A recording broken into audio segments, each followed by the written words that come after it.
Sebelum mulai, kasih komentar dulu dong Bang Udin Editor. 100 orang yang nunggu film Venom. Iya sabar, nih saya kasih Venom buat kalian semua.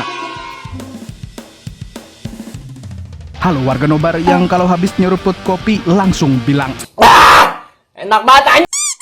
kayak apa kabarnya berataan? Sehat-sehat aja kalau paninian. Kembali lagi bersama saya Mamang Tobi, sang pengangguran profesional yang kali ini akan membawakan 2 film Venom sekaligus biar kalian lebih mantap nontonnya. Menceritakan tentang seorang pengangguran yang tiba-tiba memiliki kekuatan superhuman setelah tubuhnya dirasuki oleh sebuah simbiot alien yang berencana untuk menguasai bumi. Dibintangi oleh salah satu aktor kesayangan kita semua, yaitu Tom Hardy. Saya jamin film ini akan membuat kalian bernostalgia dengan film-film Marvel karena bisa menyaksikan aksi solo dari antihero musuh bebuyutan Spider-Man. So, tanpa berlama-lama lagi, siapkan mata, telinga, dan anu-anuan kalian semua.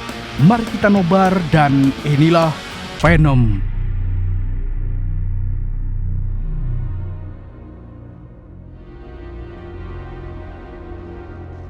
Film dimulai dengan memperlihatkan sebuah pesawat antariksa milik Life Foundation sedang dalam perjalanan kembali ke bumi sambil membawa 4 sampel organisme yang ditemukan oleh kru mereka dari luar angkasa. Namun, pesawat mereka mendadak kehilangan kendali hingga mengakibatkan pesawat itu terpaksa melakukan pendaratan darurat di wilayah timur Malaysia.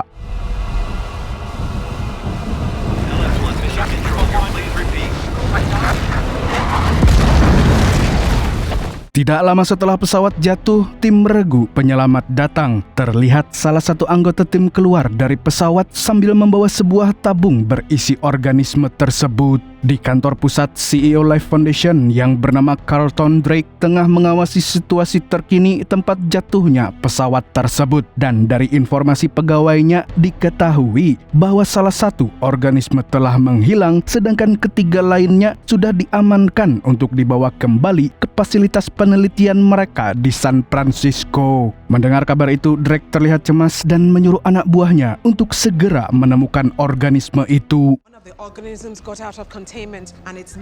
Di TKP, seorang petugas wanita menemukan ada satu astronot yang selamat. Namun, di tengah perjalanan ke rumah sakit, tiba-tiba pria itu terbangun dan berubah menjadi monster bertentakel lalu menyerang si petugas wanita dan sopir ambulans. Tidak lama kemudian, si petugas wanita keluar dengan membobol ambulans itu. Namun anehnya, kaki si petugas wanita yang awalnya terluka tiba-tiba normal kembali dan bisa berjalan seperti semula.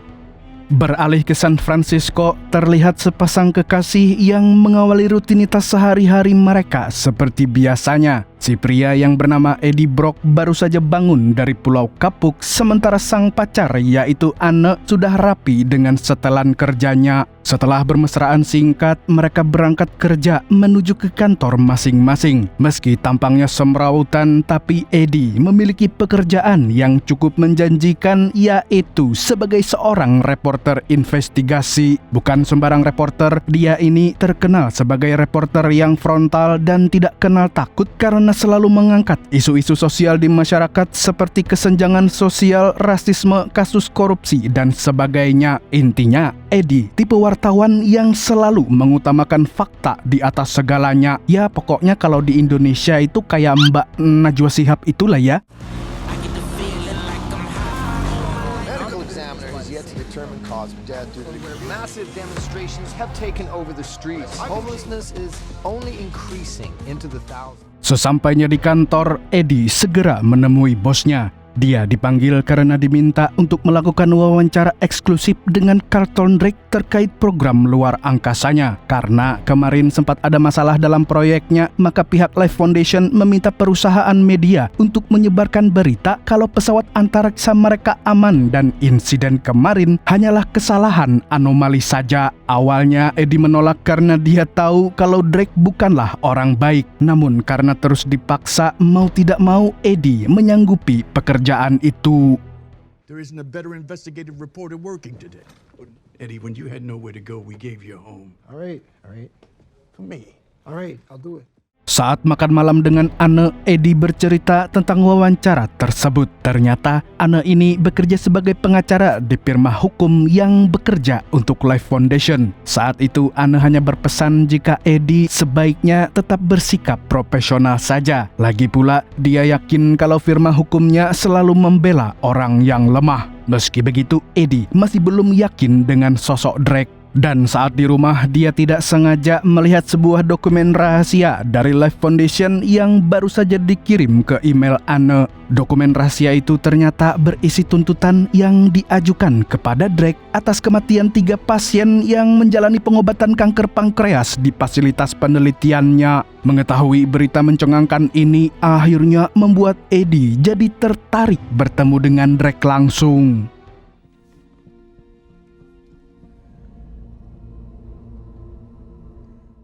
Besoknya saat wawancara berlangsung, bukannya membahas soal proyek luar angkasanya, Edi malah berusaha menggali informasi tentang penelitian pengobatan kanker itu. Dia juga mengklaim kalau uji coba pengobatan itu menimbulkan banyak korban. Merasa tidak nyaman dengan perkataan Edi, Drake langsung menyuruh security untuk mengusirnya dan menyudahi wawancara hari itu. Namun sebelum diusir, Drake juga mengancam akan mengakhiri karir Edi sebagai seorang reporter. Mentang-mentang punya kuasa langsung matiin rezeki orang. I'm sorry, I don't. Since your entire empire was I'm aware of these rumors online. There's a lot of fake news out there these days. What about Have a nice day. they never got to work out? Thank you very Yeah. much. Could you show me? Dan benar saja, saat Edi kembali ke kantornya, bosnya terlihat kecewa dengan sikap Edi yang tidak profesional. Namun, Edi masih berpegang teguh pada pendiriannya yang tidak bisa menutup mata jika tuntutan terhadap Life Foundation memang benar adanya. Sayangnya, tuduhan Edi itu malah membuatnya dipecat. Tidak hanya Edi, ternyata insiden itu juga berdampak pada karir Anne sebagai pengacara yang harus berakhir dengan pemecatan. Saking kecewanya dengan keegoisan Edi, Anne bahkan mengembalikan cincin pertunangan mereka dan hubungan mereka pun berakhir saat itu juga. You used me. Di tempat lain, terlihat si petugas wanita berjalan memasuki sebuah pasar. Di sana, dia menghampiri salah satu penjual ikan lele. Bukannya membeli ikan, dia malah memakan ikan lele itu hidup-hidup. Si penjual pun langsung menegurnya, tapi tiba-tiba wanita itu menghabisi si penjual dengan tangannya yang secara ajaib berubah menjadi senjata tajam.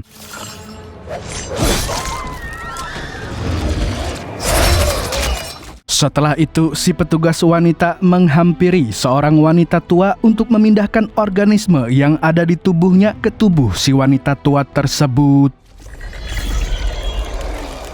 6 bulan kemudian, di bar, Edi masih meratapi kesialan hidupnya semenjak insiden pemecatannya 6 bulan yang lalu. Kegalauannya semakin diperparah saat melihat Drake yang tampil di salah satu acara TV. Saking muaknya melihat Drake, akhirnya Edi memutuskan pergi dari bar. Dan di jalan dia menyapa seorang wanita tunawisma bernama Maria. Merasa kasihan, dia membeli koran dari Maria seharga $5 setelah diberi diskon. Setelah itu, dia masuk ke Indomaret untuk berbelanja. Saat itu, tiba-tiba masuk seorang preman gadungan yang menagih uang pungli. Tidak bisa berbuat apa-apa, Edi hanya bisa melihat si preman gadungan mengambil uang dari si ibu-ibu kasir. Bottle of whiskey, and don't forget my change now. Make sure you have my. Sepulangnya ke rumah, Edi semakin dibuat pusing setelah melihat beberapa tagihannya yang sudah jatuh tempo. Tidak bisa terus jadi pengangguran, Edi mulai mencoba mencari loker demi memenuhi kebutuhan hidupnya. 11-12 dengan negeri Konoha tercinta kita, ternyata mencari pekerjaan di San Francisco juga tidak mudah. Saking frustasinya, Edi sampai bermeditasi untuk menenangkan pikirannya. Sayangnya, meditasinya itu gagal gara-gara ulah tetangganya yang ribut dan membuatnya semakin kesal.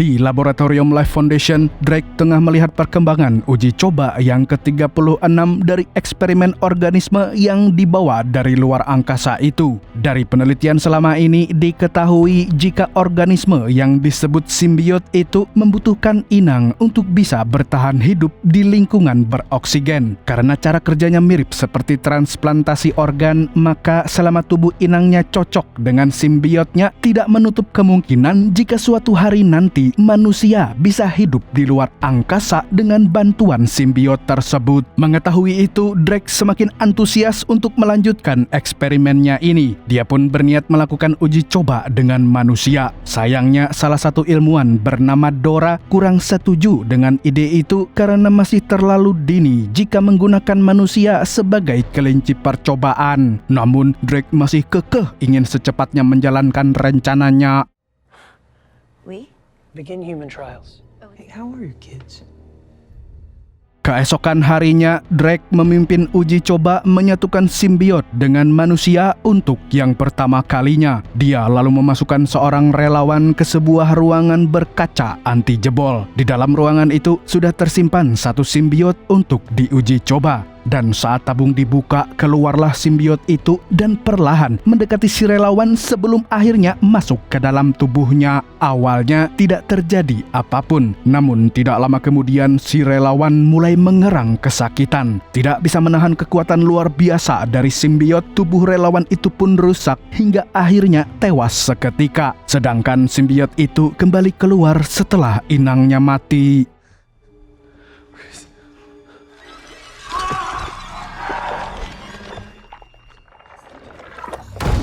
Kekhawatiran Dora tentang kegagalan uji coba itu terbukti juga. Tidak tahan melihat kekejaman yang dilakukan bosnya, Dora memutuskan untuk meminta bantuan seseorang. Dan ternyata orang yang dimintai tolong olehnya adalah Eddie. Namun, Eddie langsung menolak karena tidak ingin ikut campur lagi dengan segala apapun yang berkaitan dengan Drake. Apalagi dia tahu betul kalau Drake adalah orang yang sangat berbahaya dan bisa menyingkirkan siapapun dalam sekejap. Meski begitu, Dora tidak menyerah lalu memberikan kartu namanya untuk jaga-jaga. Siapa tahu saja Eddie berubah pikiran.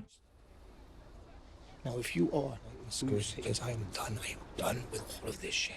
Dalam perjalanan pulang, Eddie malah pergi ke rumah mantan tunangannya, yaitu Anne, untuk KSBB. Dan di waktu yang bersamaan, Anne yang baru saja pulang terkejut melihat Eddie sudah berdiri di depan rumahnya. Tidak seperti Eddie yang masih terjebak masa lalu, Anne sudah move on dan memiliki pacar baru yang berprofesi sebagai dokter bedah. Di situ, Eddie ingin minta balikan dengan Anne. Namun sayangnya, Anne masih marah kepadanya dan tidak bisa meneruskan hubungan mereka lagi. Try and find our way back.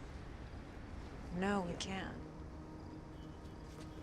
Masih galau akibat ditolak sang mantan terindah, Eddie memilih untuk menyendiri di tepi jembatan sambil memandangi gedung Life Foundation di depannya. Setelah merenungi segala hal yang terjadi kepadanya selama 6 bulan ini, akhirnya dia memutuskan bersedia membantu Dora untuk mengungkap kejahatan yang dilakukan Drake. Setelah menghubungi Dora, Eddie dibawa ke fasilitas penelitian milik Drake. Namun saat mereka ingin masuk ke lab, tiba-tiba muncul security yang sedang berjaga.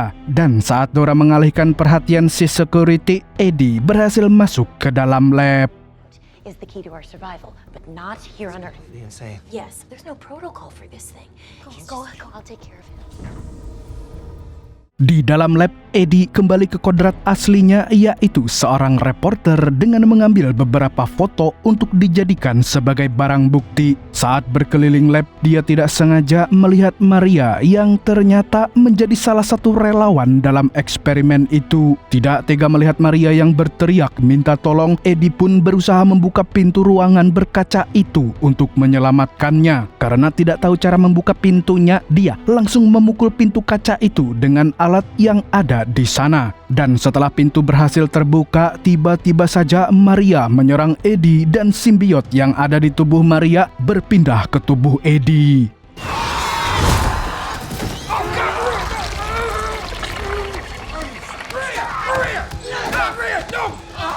Karena alarm keamanan berbunyi, mau tidak mau Eddie harus segera kabur dari sana. Dan saat keluar dari lab, beberapa petugas berlari ke arahnya dan berusaha menangkapnya. Namun tanpa diduga, Eddie berhasil lolos dari kejaran mereka dengan begitu mudah berkat kemampuannya yang mendadak jadi jauh lebih kuat dari manusia konvensional pada umumnya. Bahkan dia bisa menjebol pagar pembatas dan berlari kencang menuju ke dalam hutan hingga para petugas kehilangan jejaknya yang tiba-tiba menghilang entah kemana. Dan tanpa mereka sadari, ternyata Eddie diam-diam bersembunyi di atas pohon.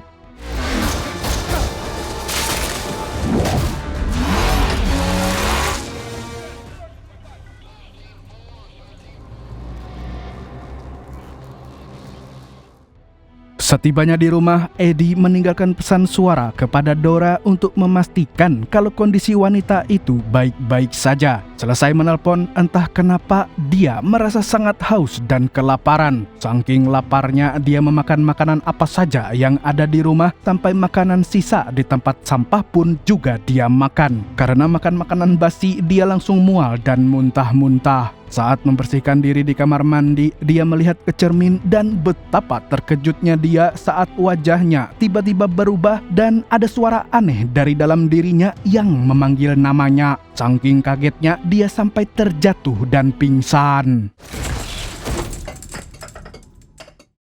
Setelah tahu kalau satu simbiotnya hilang lagi, Drake yang kesal segera menyuruh anak buahnya untuk mencari simbiot itu. Beruntung saat itu Dora belum ketahuan kalau telah berkhianat.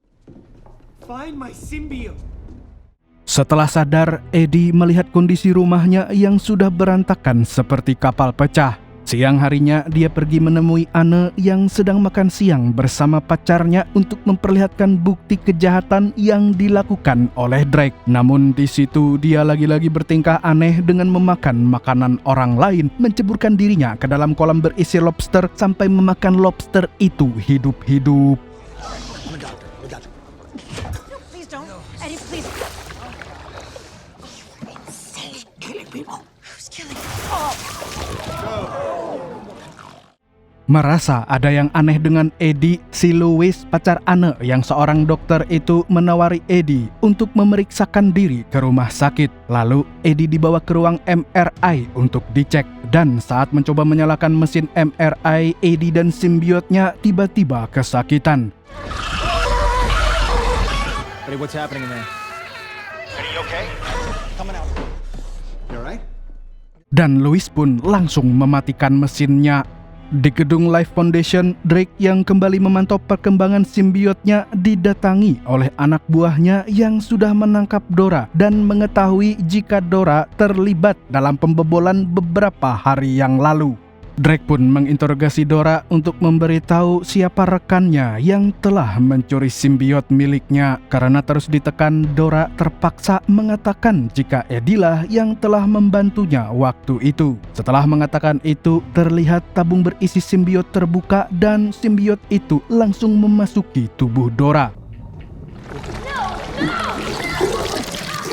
Sementara itu, Eddie kembali mendengar suara aneh dari dalam dirinya yang memperingatkannya untuk waspada. Dan benar saja, tidak lama setelah itu, para anak buah Drake datang dan meminta simbiot mereka dikembalikan. Awalnya, Eddie mau menyerahkan diri daripada ditangkap oleh anak buahnya Drake. Namun, simbiot di dalam tubuhnya tiba-tiba bersuara dan mengatakan jika biar dia saja yang mengurus mereka. Tanpa disangka-sangka, Eddie mampu melumpuhkan mereka dengan kekuatan simbiotnya.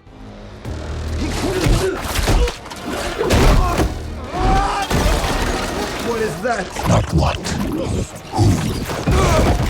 Out.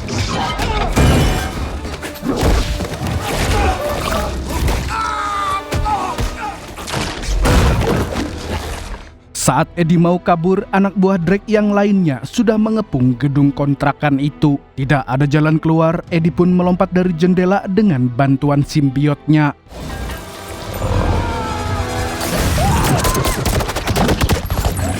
Drake yang melihat pengejaran Eddie melalui video call terlihat takjub dengan kekuatan super Eddie yang di luar kemampuan manusia biasa. Menurutnya, Eddie telah berhasil menyatu sempurna dengan simbiotnya. Di sisi lain, Eddie kabur dengan mengendarai motor hingga terjadi kejar-kejaran yang cukup menegangkan di jalanan. Dengan kekuatan simbiotnya, Eddie mampu menghindari segala serangan dari anak buah Drake. Vehicles move in.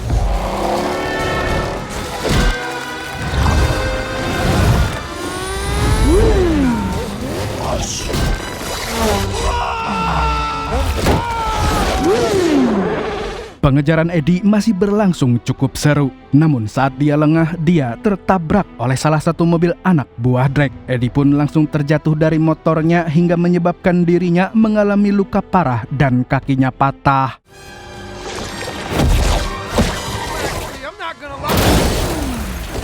Saat anak buah Drake hendak menangkapnya, simbiot di dalam tubuh Eddie tiba-tiba keluar dan menampakkan wujud aslinya. Tanpa basa-basi, simbiot itu menggigit salah satu kepala anak buah Drake secara brutal, lalu kabur dengan terjun ke sungai untuk menghindar dari kejaran polisi. Lah, harusnya polisinya dimakan aja, Bang.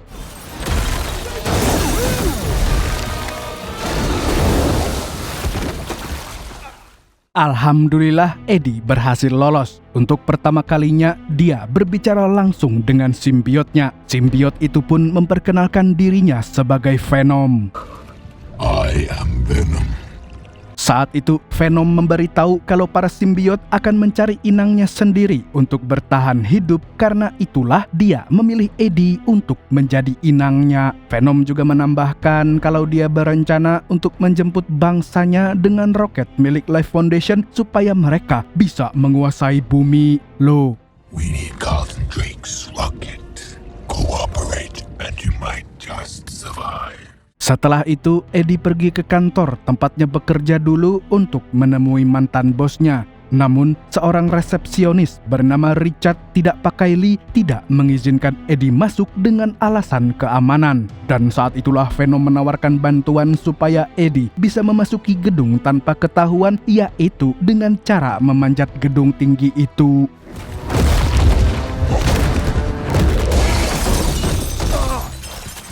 Setelah berhasil masuk ke ruangan mantan bosnya, Eddie meninggalkan sebuah catatan beserta barang bukti kejahatan Drake. Dia ingin bosnya itu mempublikasikan bukti tersebut ke media hingga semua orang bisa mengetahui kebusukan dari CEO Lab Foundation itu.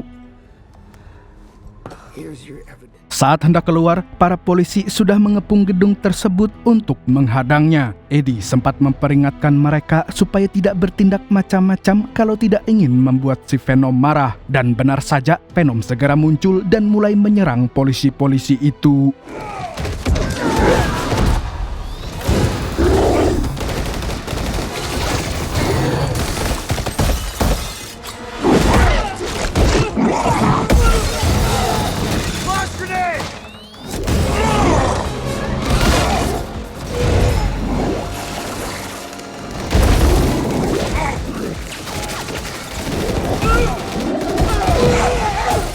Saat Venom hendak memakan kepala salah satu polisi, tiba-tiba Anne muncul dan melihatnya. Saat itu juga Eddie kembali tersadar dan berusaha memberikan penjelasan. Namun Anne menyarankan Eddie untuk pergi ke rumah sakit. Untungnya Venom terlihat menyukai Anne dan bersedia ikut bersamanya. You're really sick. No, I am scared.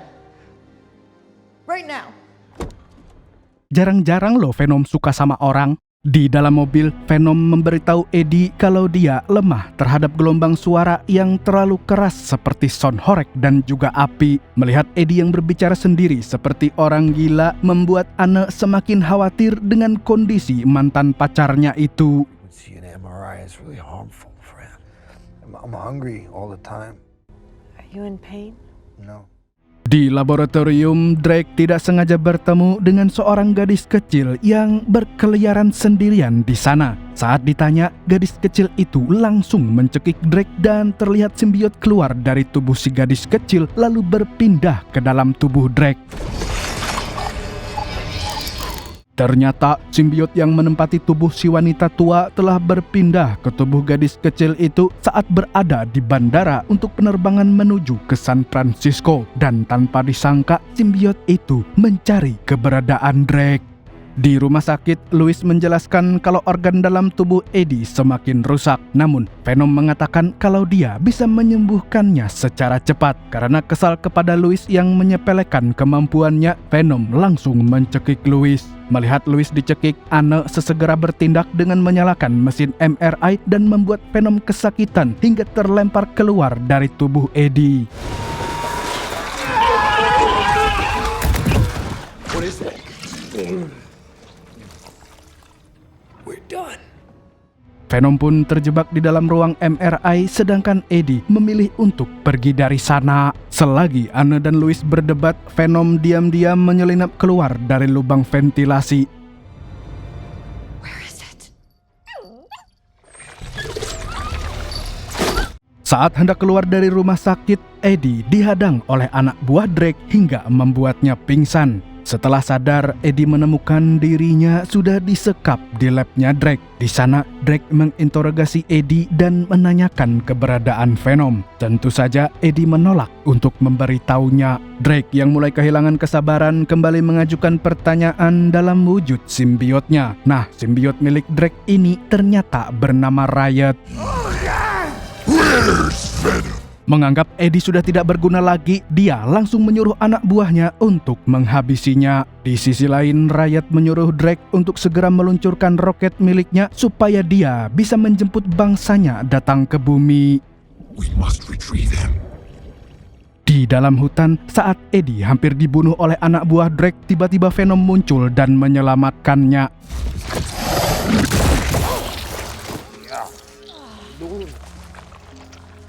Ternyata Venom sudah berpindah ke tubuh Anne untuk mengantarkannya kepada Eddie. Setelah itu, Venom memberitahu Eddie kalau Riot yang ada di dalam tubuh Drake adalah pemimpin bangsa mereka, sehingga dia bisa dengan mudah memanggil pasukan simbiot dari luar angkasa menuju ke bumi. Karena itulah, mereka harus segera menghentikan peluncuran roket itu apapun yang akan terjadi. Eddie dan Venom pun langsung menuju ke Life Foundation. Di perjalanan, Eddie bertanya kenapa Venom yang awalnya ingin menguasai bumi tiba-tiba berubah pikiran jadi ingin menyelamatkan bumi dari bangsanya sendiri.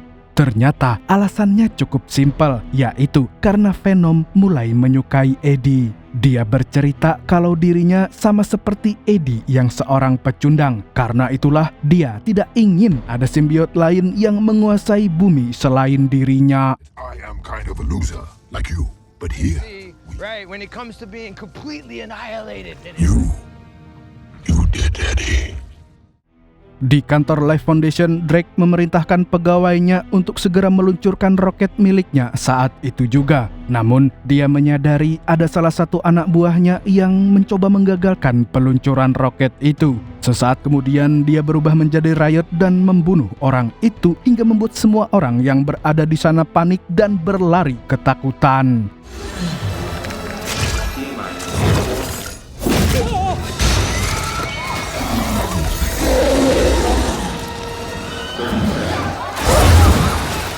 Sayangnya peluncuran roket itu sudah terlanjur dimulai. Di luar gedung, Venom menyadari kalau kekuatannya tidak sekuat Riot. Namun dia tetap berusaha menghentikan Riot bagaimanapun caranya. Saat Venom hampir mendekati roket, Riot menghadangnya dan terjadilah pertarungan sengit di antara mereka.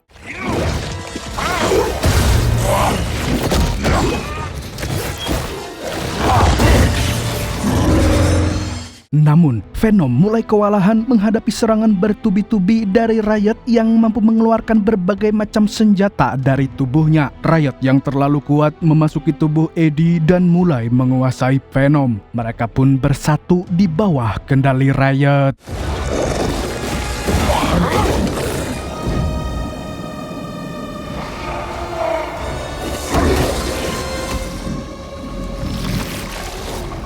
Saat Riot hendak memasuki pesawat, terdengar dengungan suara yang begitu keras hingga membuat Riot langsung merasakan kesakitan yang sangat luar biasa. Berkat suara keras itu, akhirnya Venom bisa terbebas dari jeratan kendali Riot. Dan ternyata suara keras itu berkat bantuan dari Anne yang menyalakan suara itu dari ruang kontrol. Eddie dan Drake pun terbebas dari simbiot masing-masing.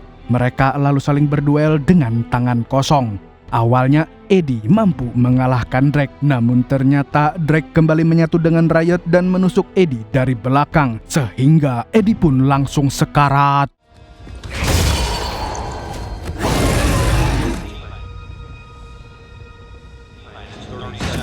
You are nothing. Setelah itu, Riot bergegas memasuki roket yang segera meluncur keluar angkasa. Di sisi lain, tanpa diduga Venom kembali muncul dan masuk ke dalam tubuh Eddie yang sakaratul maut. Secepat kilat, Eddie pun kembali bangkit dan langsung mengejar Riot. Tanpa buang-buang waktu, Venom merobek tangki bahan bakar dan roket itu seketika meledak hingga menewaskan Drake dan juga Riot.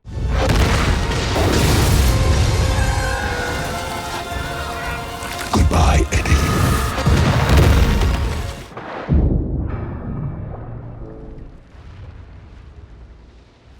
Namun, ledakan itu juga berdampak kepada Venom dan membuatnya melepaskan diri dari tubuh Eddie. Beberapa hari kemudian, akhirnya Eddie dan Anne bisa berbincang dengan normal kembali. Anne juga turut bersedih atas kepergian Venom. Namun, tidak lama kemudian tiba-tiba terdengar suara Venom dari dalam tubuh Eddie. Ternyata Venom masih selamat dari insiden ledakan itu dan kembali hidup berdampingan dengan Eddie sebagai inangnya. Yeah, you take care of yourself. Who's that guy? Okay. Wait, this thing looks delicious. Namun, Eddie meminta Venom agar bisa membedakan mana orang baik dan mana orang yang jahat. Saat mampir ke Indomaret langganannya, si preman gadungan datang lagi untuk merampok si ibu-ibu kasir. Dan saat itulah Venom keluar lalu mendatangi preman gadungan tersebut. Setelah sempat diberi wejangan, si preman gadungan itu pun akhirnya dimakan juga oleh Venom. Parasite? Yeah, it's a term of endearment, that's all. Di akhir film terlihat Eddie mengunjungi sebuah penjara di suatu daerah terpencil. Kedatangannya ke sana adalah untuk mewawancarai seorang narapidana bernama Red. Dan saat mendekati selnya, napi itu berkata kalau dia sudah bebas nanti dia akan melakukan pembantaian massal. Setelah Venom berhasil mengalahkan Riot, saya akan mengajak warga nobar semua flashback ke tahun 96.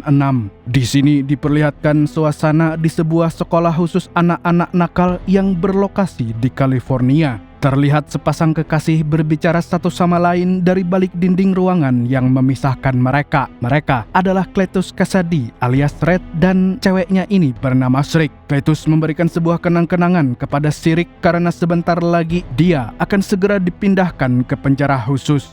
Pasalnya, Shriek ketahuan memiliki kemampuan aneh hingga melukai para penghuni asrama lainnya. Tidak kuasa menahan kesedihannya, Cletus terus menggedor-gedor jendela sambil berteriak frustasi saat melihat Shriek dibawa pergi oleh polisi.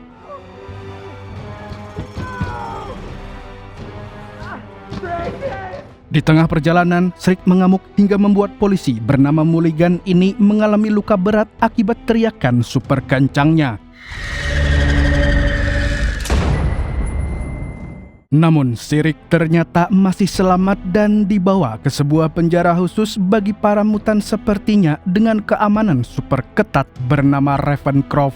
Selama bertahun-tahun sampai sekarang, dia masih tinggal di penjara itu dan tidak mengetahui bagaimana kondisi sang kekasih saat ini. Sampai akhirnya dia melihat koran yang memberitakan kalau pacarnya itu dihukum seumur hidup. Your old boyfriend's finally getting what he deserves. Di tempat lain, Mulligan yang kini bekerja di kantor pusat meminta Eddie untuk mewawancarai Cletus. Ternyata Cletus dipenjara atas tuduhan pembunuhan berantai yang sudah dilakukannya sejak masih remaja. Tidak tahu apa alasannya, tapi Cletus hanya ingin diwawancarai oleh Eddie. Awalnya, Eddie enggan menerimanya, tapi tiba-tiba Venom keluar dan ingin memakan kepala Mulligan. Eddie pun langsung mencegahnya dan menarik Venom masuk ke dalam toilet. Melihat hal itu, Mulligan malah semakin mencurigai sikap aneh Eddie. Dan supaya tidak dicurigai, akhirnya Eddie bersedia membantu Mulligan untuk mewawancarai Cletus. I will do it. Hari itu juga Eddie pergi menemui Cletus di dalam penjara. Di sana Cletus kelihatan senang bisa berbicara langsung dengan Eddie. Namun bukannya menceritakan kasus pembunuhan berantai yang dilakukannya, Cletus malah memberikan syarat kepada Eddie kalau dia bersedia memberitahu semua rahasia kisah hidupnya asalkan Eddie menulis sebaik puisi di artikelnya nanti. Ucapan ngawurnya itu malah membuat Eddie menjadi kesal. Dan sebelum pergi, Eddie sempat melihat gambar-gambar aneh yang digambar oleh Cletus di dalam kamarnya. Don't forget me, Eddie. Di luar penjara, Mulligan langsung bertanya kepada Eddie informasi apa saja yang didapatkannya dari Cletus. Eddie menjawab kalau Cletus hanya berbicara omong kosong dan tetap bersikeras untuk tutup mulut. Mendengar itu, Mulligan kesal karena Eddie tidak bisa membujuk Cletus untuk memberikan informasi kepadanya. Namun, Eddie tidak terlalu memikirkan hal itu dan melesat pergi dari sana. Setibanya di rumah, Venom membantu Eddie untuk mencari tahu informasi soal kasus pembunuhan berantai itu dari gambar yang dilihatnya di dalam kamar Cletus. Karena memiliki ingatan yang sangat kuat, Venom mampu mengingat setiap detail dari gambar tersebut. Dan dengan menggerakkan tubuh Eddie, Venom mulai melukis satu persatu gambar tersebut di dalam kertas. Bahkan, Venom berhasil menemukan lokasi di mana Cletus mengubur jasad para korban pembunuhannya.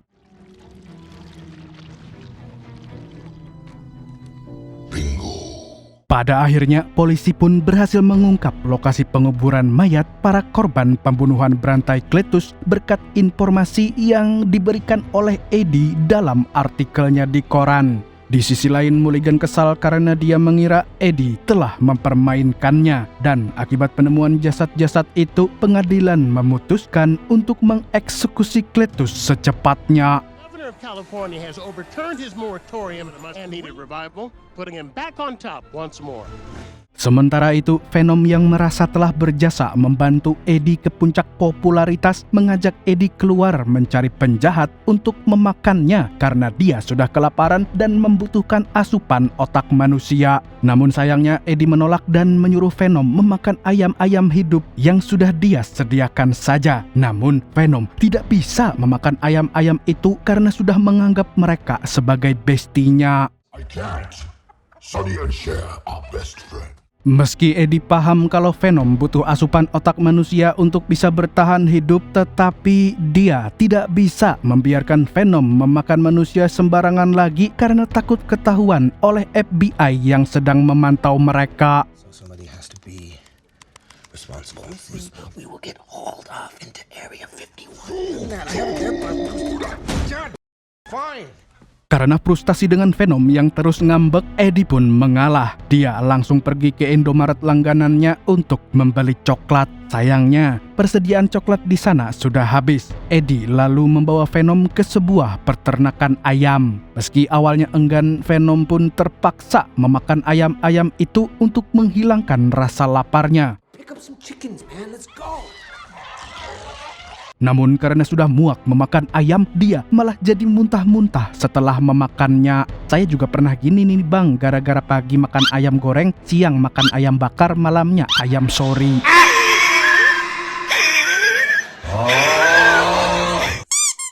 Di perjalanan pulang, terlihat seorang wanita yang sedang dirampok. Melihat kesempatan itu, Venom langsung turun dan beraksi dengan menghajar si perampok. Lalu saat Venom ingin memakan perampok tersebut, Eddie mencoba menghentikan Venom. Dan untungnya, Venom luluh dan mau melepaskan perampok tersebut.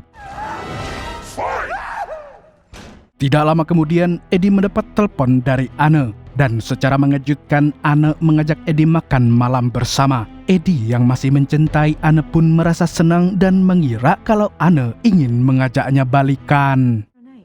Tomorrow night. Yeah, great.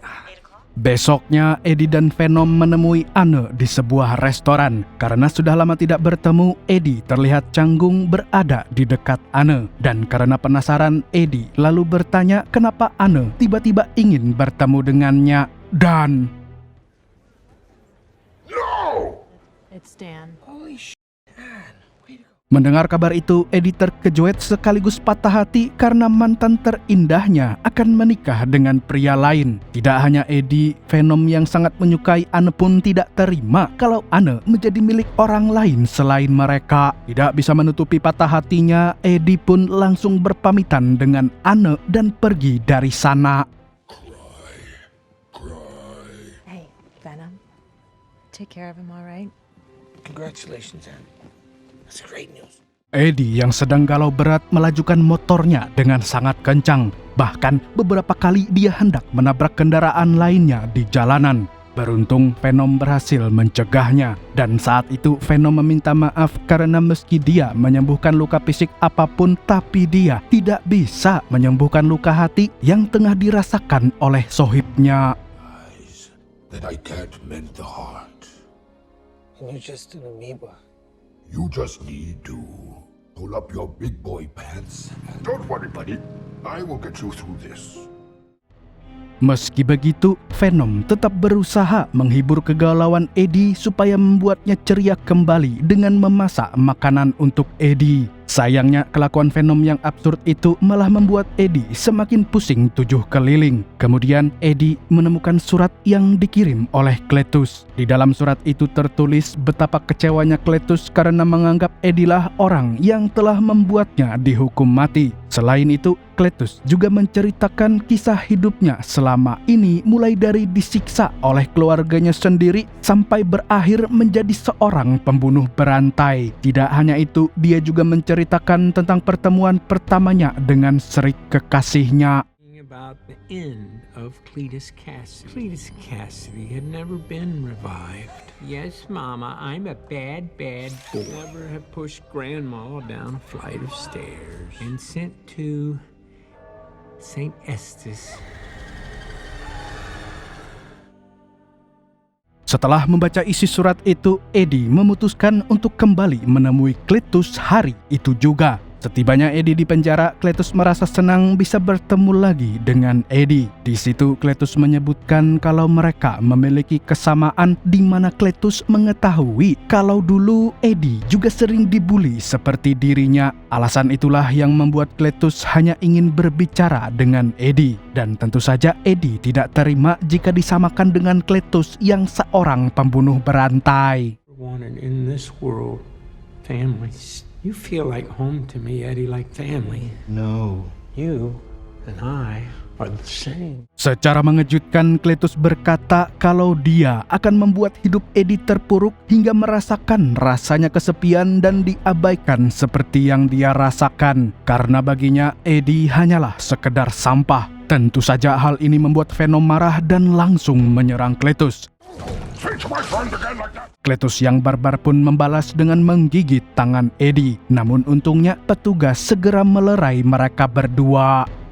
Sesampainya di rumah, Eddie mengeluarkan unek-uneknya karena kesal kepada Venom yang tidak bisa mengontrol emosinya. Dia juga sudah muak dengan Venom yang selalu mengatur-ngatur dirinya. Dia juga merasa kalau sebenarnya Venom lah sumber kekacauan yang terjadi pada hidupnya belakangan ini. Mendengar ucapan Eddie, Venom tidak terima dan langsung keluar menampakkan diri. Saat itu, Venom mengklaim kalau Eddie pasti sudah mati sejak dulu jika dia tidak menggunakan kekuatannya untuk menyelamatkan Eddie. Tidak tanggung-tanggung, Eddie juga membalas dengan berkata kalau Venom cuma pecundang yang dibuang oleh bangsanya sendiri karena menjadi simbiot yang lemah. Karena sama-sama tidak ada yang mengalah, mereka berdua pun terlibat pertengkaran hebat.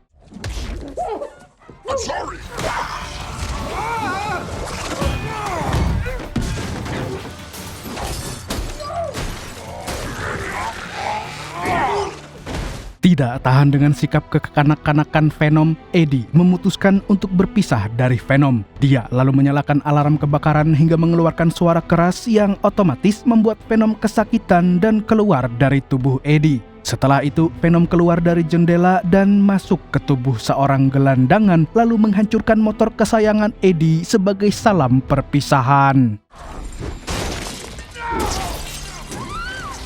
Sayonara!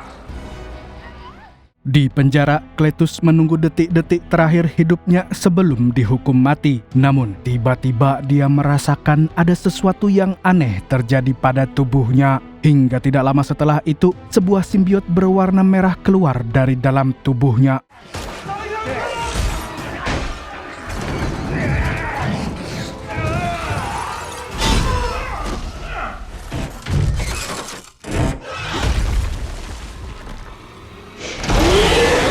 Amukannya tidak berhenti sampai di situ. Dia membuat kekacauan di seluruh gedung penjara, menghabisi beberapa penjaga sampai akhirnya membunuh kepala sipir yang bertugas mengeksekusinya tadi.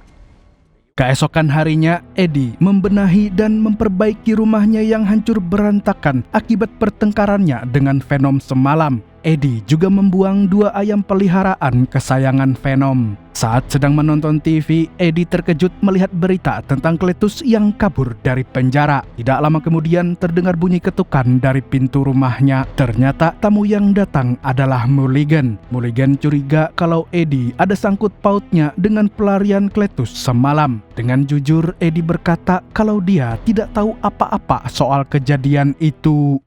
No. Nothing about an escape plan is currency. You of all people should know that. Miraculously, you know nothing about it. Maybe I'm lucky. I'll see myself out. Setelah Mulligan pergi, Eddie mencoba mencari petunjuk tentang Cletus. Sayangnya, dia tidak sepandai Venom dalam menganalisa sesuatu hingga dia tidak tahu harus memulai penyelidikan dari mana. Saint Estes, one bright light. Di tempat lain, Venom yang menikmati waktu sendirinya pergi ke sebuah pesta kostum. Untungnya, semua orang yang ada di sana memakai kostum dan topeng sehingga tidak ada yang menyadari kalau Venom bukanlah manusia. Seperti anak rumahan yang baru mengenal dunia luar, Venom terlihat begitu antusias dan menikmati pesta tersebut. Apalagi orang-orang memujinya karena menganggap kostum yang dipakainya sangat keren. Eddie was wrong! And I'm free! Free to be who we've been! That was amazing! Thank you, one person! Di sisi lain, Cletus yang baru saja selesai memangsa manusia mencuri sebuah mobil dan melesat pergi. Saat berkendara, Cletus berbicara dengan simbiot yang ada di dalam tubuhnya. Dia pun memanggil simbiot itu dengan panggilan Carnage. Dalam obrolan mereka, Carnage mengajak Cletus untuk membunuh Venom yang telah menciptakannya agar dia bisa menjadi satu-satunya simbiot terkuat di bumi. Cletus pun bersedia membantunya asalkan Carnage juga membantunya untuk membebaskan seseorang. Help me find something I lost.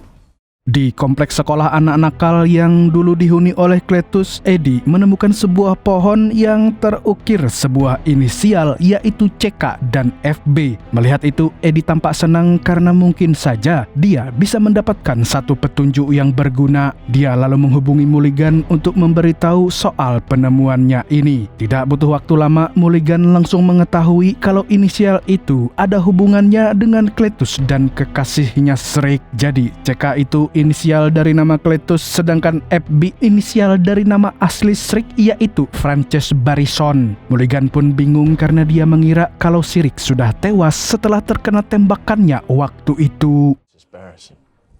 Wow.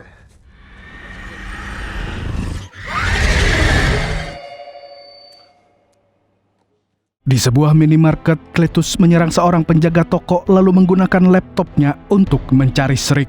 Setelah berhasil meretas laporan rahasia milik kepolisian dengan kekuatan Carnage, akhirnya Cletus berhasil mengetahui lokasi keberadaan kekasihnya yang ternyata dipindahkan ke penjara Ravencroft.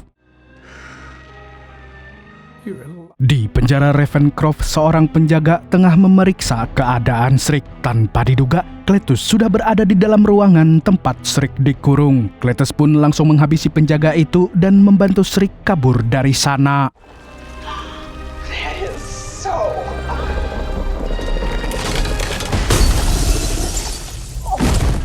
Setelah itu, mereka kabur dengan mengendarai mobil. Saat para polisi mengejar mereka, Carnage pun muncul dan menyerang polisi-polisi itu. Lalu dari atas datang helikopter milik kepolisian yang menembaki Carnage. Shriek langsung bertindak dengan mengeluarkan teriakan supernya untuk menghalangi helikopter itu.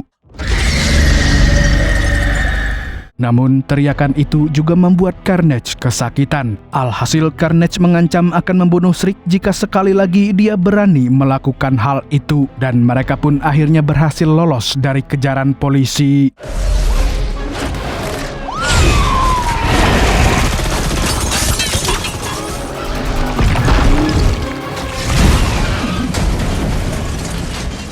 Di Indomaret, Venom datang menemui Nona Chen. Venom yang kini berada di tubuh seseorang merasa begitu kelaparan dan kondisinya menjadi lemah karena dia belum makan apapun sama sekali. Nah, di situ Nyonya Chen pun memeluk Venom karena merasa kasihan. Di dalam penjara, Mulligan yang sedang menyelidiki TKP terkejut saat mengetahui tahanan yang kabur tersebut adalah Shriek. Saat itu juga dia memerintahkan anak buahnya untuk menangkap Eddie guna mengorek informasi darinya. Saat Eddie tiba di kantor polisi, Mulligan langsung menginterogasinya dan bertanya apakah dia tahu kalau Cletus bisa berubah menjadi sosok monster yang berbahaya. Eddie pun langsung teringat dengan kejadian saat dia mengunjungi Cletus terakhir kalinya waktu itu. Eddie menduga kalau darahnya pasti tidak sengaja menciptakan simbiot di dalam tubuh Cletus. Namun, Eddie tidak menceritakan soal itu kepada Mulligan dan hanya ingin didampingi oleh seorang pengacara. How's he doing today? Making my phone call. That's why it's so hard to keep. Tidak lama setelah itu, Anne diantar oleh pacarnya, yaitu Louis, untuk mengunjungi Eddie ke kantor polisi. Di ruang interogasi, Eddie pun memberitahu soal simbiot yang saat ini kemungkinan sedang merasuki tubuh Cletus. Eddie juga mengatakan kalau dia dan Venom sudah tidak bersama lagi setelah bertengkar hebat. Karena itu, Eddie meminta bantuan Anne untuk mencari Venom. Karena menurut Eddie, hanya Venomlah yang bisa mengatasi semua masalah ini. Malam itu juga Anne langsung mencari Venom. Dia pun pergi ke Indomaret dan bertemu dengan Nyonya Chen. Anne lalu menjelaskan kalau dia sedang mencari Venom dan saat ini mereka sangat membutuhkan bantuan Venom untuk mengalahkan Cletus yang dirasuki oleh sebuah simbiot kuat. Tiba-tiba saja Nyonya Chen malah bertingkah aneh dan ternyata Venom ada di dalam tubuhnya. Dengan tubuh Nyonya Chen, Venom berkata kalau dia menolak membantu Eddie yang sudah mengusirnya. Tidak kekurangan akal, Anne pun merayu Venom dan menyebut kalau Venom adalah makhluk terkuat paling seksi di seluruh jagat raya. Venom yang luluh pun akhirnya bersedia menemui Eddie. Get out here right now. And you're the bravest. I am. Let's go save that asshole. Setelah menjemput Venom, Anne kembali ke kantor polisi. Di sana, Anne berubah menjadi Venom dan membantu Eddie untuk kabur. Saat mereka berhasil kabur ke tempat yang aman, Anne meminta Venom untuk masuk kembali ke dalam tubuh Eddie. Tapi Venom menolak karena dia ingin Eddie meminta maaf padanya dengan tulus. Tidak punya pilihan, Eddie pun meminta maaf atas perlakuannya kemarin dan mengakui kalau dirinya cuma manusia lemah tanpa adanya Venom. Mendengar pengakuan itu, Venom pun langsung keluar dari tubuh Anne dan kembali menyatu dengan Eddie. Dan sebelum pergi, Eddie berpesan kepada Louis untuk segera membawa Anne pergi sejauh mungkin dari sini. You gonna kiss me? No. Di tempat lain, setelah membakar sekolah asrama mereka dulu, Cletus mengungkapkan niatnya untuk menikahi Shriek. Carnage pun keluar lalu mengatakan kalau dia berencana untuk membunuh musuh-musuh mereka, yaitu Venom, Eddie, dan Mulligan yang dulu pernah menembaki Shriek sebagai hadiah pernikahan. A red wedding. Mereka bertiga pun langsung menjalankan rencana mereka. Di jalan, Cletus dan Carnage berhasil menangkap Mulligan. Shriek will be so pleased. Di waktu yang sama, Shriek juga sudah tiba di kontrakan Eddie. Di dalam rumah, dia menemukan cincin tunangan milik Anne yang dulu pernah dikembalikan kepada Eddie. Dan saat melihat foto Anne, seketika Shriek memiliki ide untuk memancing Eddie keluar. Dan sesuai dugaan, Shriek langsung mendatangi kediaman Anne dan menculiknya untuk dijadikan sebagai umpan. Dia lalu meminta Louis untuk menyampaikan pesan kepada Eddie jika Anne sudah diculik dan dibawa ke sebuah gereja bernama Cathedral Grace. I just incapacitated your boyfriend. Eddie yang sibuk mencari keberadaan Cletus tiba-tiba mendapat telepon dari Louis yang mengabarkan kalau Anne telah diculik oleh Cletus CS dan saat ini Anne sedang ditawan di Cathedral Grace. Mendengar hal itu, Eddie pun panik dan bergegas pergi untuk menyelamatkan Anne. Sementara itu, di dalam katedral, Cletus dan Shriek tengah melangsungkan pernikahan sambil menawan Mulligan dan Anne sebagai saksi. Saat mereka ingin mengikat janji suci, tiba-tiba Venom muncul dari belakang dan menggagalkan pernikahan itu.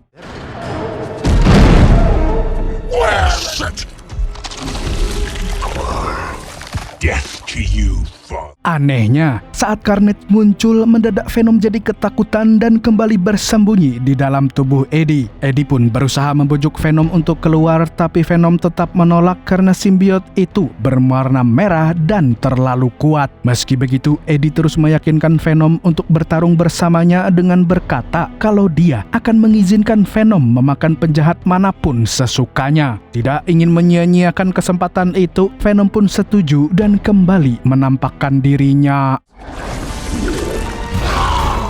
Saat Venom ingin menyerang Cletus, Shriek mengeluarkan teriakan supernya untuk menyerang Venom. Sayangnya, hal itu juga melukai Carnage sehingga dia marah dan langsung memukul Shriek. Melihat calon istrinya dipukul oleh simbiotnya sendiri, Cletus pun langsung bereaksi.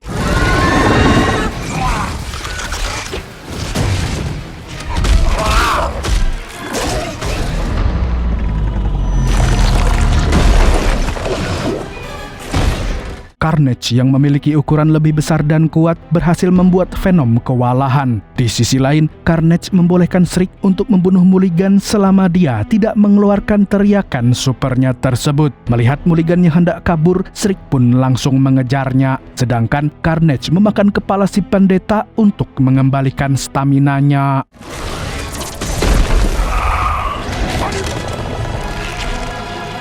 Di atas gedung, Shriek berhasil menangkap dan menusuk mata Mulligan. Di dalam katedral dari atas, tiba-tiba Louis muncul dan membantu Venom dengan membakar Carnage. Hal itu pun berhasil membuat Carnage kesakitan. Setelah bensin miliknya habis, Louis mencoba untuk kabur, namun dia berhasil ditangkap oleh Carnage yang marah. Dan saat Carnage hendak memakan kepala Louis, Venom datang menyelamatkannya. Pertarungan mereka ini menyebabkan lonceng katedral tidak sengaja tersenggol dan berbunyi. Otomatis bunyi lonceng yang kencang pun membuat Venom dan Carnage kembali bersembunyi di tubuh inang mereka.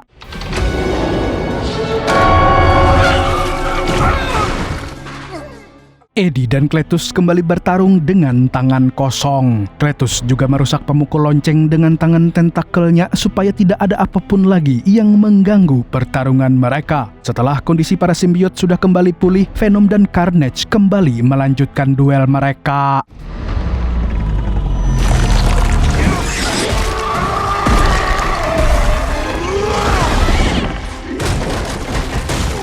Melihat Eddie yang sudah tidak berdaya, Cletus memukul kaki Eddie dengan palu hingga Eddie tidak mampu bergerak lagi.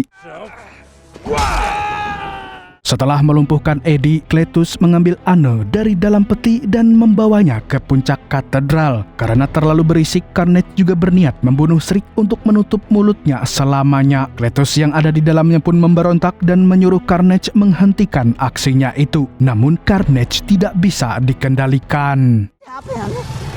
What are you doing? Di balik reruntuhan, Venom melihat Cletus dan Carnage yang tidak menyatu. Mereka malah bertengkar satu sama lain. Melihat hal itu, Venom dan Eddie menyadari kalau mereka bisa memanfaatkan keretakan hubungan mereka untuk melumpuhkan kedua musuh mereka itu. Venom pun kembali bersemangat dan berhasil lolos dari reruntuhan itu. Dengan sisa tenaga yang dimilikinya, Venom memanjat menuju puncak katedral sambil membawa tongkat besi. Dan sesampainya di puncak, Venom langsung menyerang Carnage.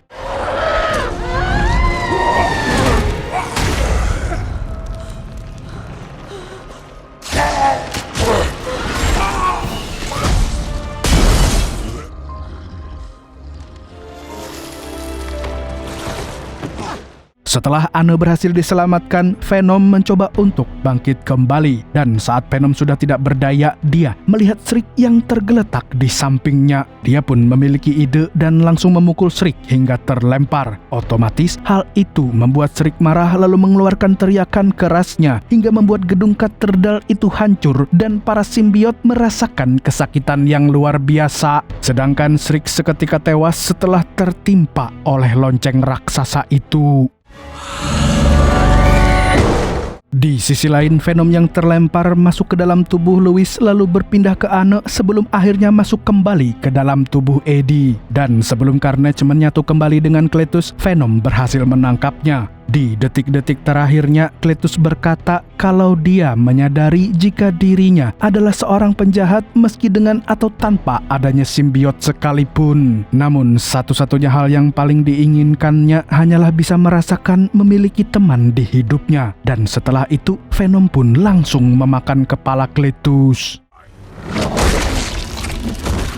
Tidak lama kemudian, seperti biasa, polisi pun datang terlambat. Eddie lalu berpamitan dengan Anne karena dia akan kabur ke tempat yang jauh. Lalu Venom keluar dan mengucapkan terima kasih kepada Dan Louis karena telah menyelamatkannya. Dia juga meminta Louis untuk melindungi Anne, salah satu manusia favoritnya.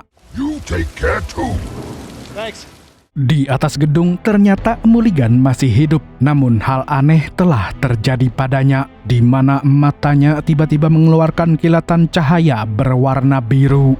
Beberapa hari kemudian, Eddie mengajak Venom berlibur di pantai Kenjeran. Saat berbincang-bincang, Eddie mengungkapkan kalau dia berniat mengajak Venom pergi ke kota yang lebih besar, di mana Venom bisa mewujudkan impiannya yang ingin menjadi pelindung maut sekaligus bisa memakan penjahat sepuas-puasnya. Mendengar itu, Venom yang membayangkan mukbang pun terlihat antusias dan tidak sabar menanti petualangan mereka berikutnya.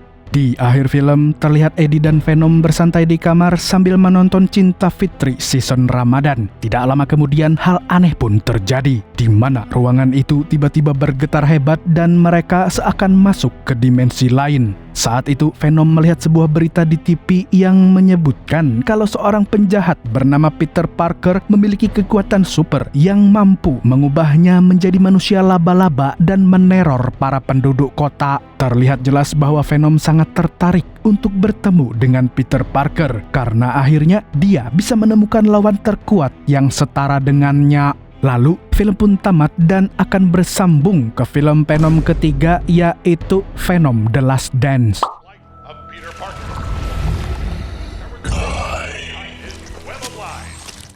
Nah, dari film ini kita bisa belajar bahwa tidak ada kata terlambat untuk berbuat kebaikan dan melakukan hal yang benar selagi kita masih ada kesempatan untuk berubah menjadi pribadi yang lebih baik. Segitu dulu untuk hari ini. Saya Tobi mewakili orang yang menanti kembalinya masa kejayaan MU bersama Ruben Amorim mengucapkan sampai jumpa di video selanjutnya dan Kamsya. Assalamualaikum warahmatullahi wabarakatuh. Nah, buat yang nunggu Venom 3, sabar dulu ya, kita masih nunggu yang HD. Nanti ketemu Knoll, dewanya para simbiot.